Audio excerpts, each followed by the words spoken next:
Hi guys, welcome back to my channel. তো তোমরা সবাই কেমন আছো? আশা করি ভালো আছো, আর আমিও খুব ভালো আছি। অনেক দিন ধরে কোনো ভিডিও শ্যুট করা হইতেছে না, কোনো ভিডিও পোস্ট করা হইতেছে না, তাই জন্য আজকে একটা ভিডিও শ্যুট করতেছি। আজকে তোমাদের সাথে একটা রেসিপি শেয়ার করুম। আর এখানে আমি কানতাছি না, এখানে আমি পেঁয়াজ কুড়াইতেছিলাম, এলিগে আমার চোখেতে এইভাবে জলাইতেছিল, দেখালাও তোমরাও দেখাই দিছি। এরপরে মশলা জিডি পেস্ট করার আসলে হয়েছে গা মরিচ, রসুন, আদা এইগুলা এখানে পেস্ট করছি। আর আমার কাছে তো মিক্সচার নাই, এর লেগে যেটা আসলো এটা দিয়ে কাম চালাইছি।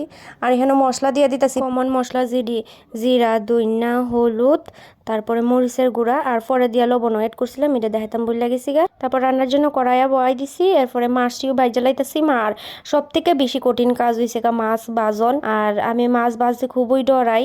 এখানে মাছটিরে লবণ আর হলুদ দিয়া মাখছি, মাইখা বাজার লাগা দিছে। আর যে জোরে জোরে সিটটা ছিল, তাই মোবাইল দিয়ে দৌড় মারছে।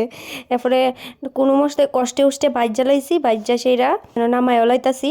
কি তার করুম, বাজন তো লাগবোই যতই ডরাই না গেলেগা। তারপর তেলের মধ্যে দিয়া লাইছি পেঁয়াজটি ওয়া সারলে মশলাটি দিয়া দিমু পেঁয়াজের মধ্যে।